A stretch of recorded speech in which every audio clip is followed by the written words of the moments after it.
El 24 de abril de 1965 surgió un movimiento cívico-militar que se caracterizó por la participación activa, militante y armada de las masas populares con la finalidad de volver al gobierno legítimo y constitucional de Juan Bosch, electo en el año 1962. En ella se produjo una alianza de clases entre sectores de la burguesía urbana y amplios sectores de los trabajadores y obreros. Esencialmente fue una revolución democrática en el sentido de que la misma no perseguía establecer un régimen socialista o comunista. En ella se destaca el movimiento 14 de junio, el control militar de la Revolución de Abril de 1965, estaba en manos principalmente de los militares y oficiales a cuya cabeza se encontraba el coronel Francisco Alberto Camaño, quien naturalmente no era en esos momentos comunista ni nada parecido. Asimismo, fue una revolución popular en cuanto a sus bases sociales. Una característica de la Revolución de Abril fue que la misma estuvo localizada, concentrada en la ciudad de Santo Domingo, es decir, que la misma no se expandió hacia los pueblos del interior del país, contrario muchos revolucionarios y personas simpatizantes del gobierno de Bosch llegaron desde el interior a la capital para participar en los eventos.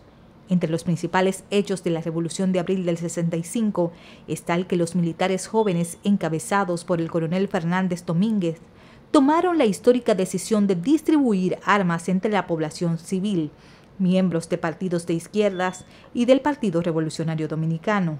Así se organizaron los llamados comandos, la forma de organización militar propia de las guerrillas urbanas. La guerra de abril de 1965 era un hecho indetenible. Dos bandos estaban enfrentados: los constitucionalistas, cuyo objetivo militar era destruir el viejo Ejército Nacional Trujillista, el cual estaba controlado en su totalidad por los militares trujillistas balagueristas. En cuanto al objetivo político, se trata simplemente de restablecer el gobierno de Juan Bosch sin elecciones. En medio de la guerra, el coronel Francisco Alberto Camaño sostuvo una conversación con el embajador norteamericano, a quien se le solicitó su mediación justamente para evitar la guerra civil. Sin embargo, de acuerdo a las notas, se limitó a decirle a los constitucionalistas que se rindieran para evitar males mayores.